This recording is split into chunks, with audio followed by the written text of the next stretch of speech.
Ces pirogues ont longtemps fait la richesse des pêcheurs de Saint-Louis les plus réputés du Sénégal. Mais depuis quelques années, une crise fait rage.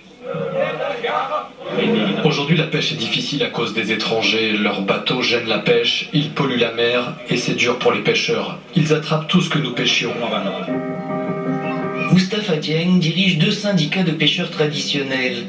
Il dénonce les pratiques illégales de nombreux navires chinois opérant dans la zone, mais il accuse aussi les navires européens autorisés à pêcher le thon et le merlu au-delà de 12 km des côtes en vertu de l'accord de pêche entre l'Union européenne et le Sénégal.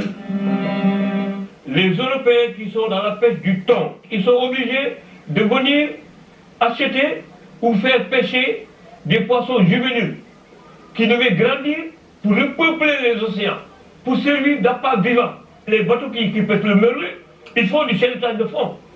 Et le chalutage de fond est interdit en Europe. Ce sont ces accords qui raclent tous les poissons. Je suis dans l'un des centres de transformation de poissons de Saint-Louis. C'était autrefois une activité très intensive, mais là encore, la crise a frappé très durement.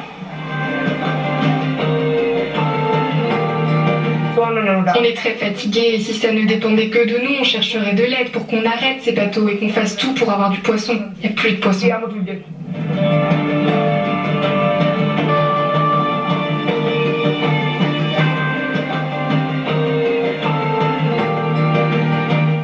Cet accord repose essentiellement sur l'existence d'un surplus de ressources et si cette ressource, c'est-à-dire ce surplus de ressources, n'existe pas, l'accord de pêche ne peut pas être mis en œuvre. La deuxième chose qu'il faut dire, c'est que les espèces dont il est question ne sont pas des espèces pêchées par les pêcheurs artisans sénégalais. Donc il n'y a pas de concurrence.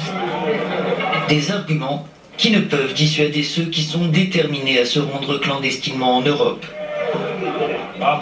Une fois vendu le poisson, on n'a plus rien, pas de bénéfice. Et on n'a pas d'autre métier. Depuis la naissance, on ne connaît que la mer. Personne ne va rester ici, on ira tous en Espagne. Retrouvez notre reportage complet sur Witness cette semaine.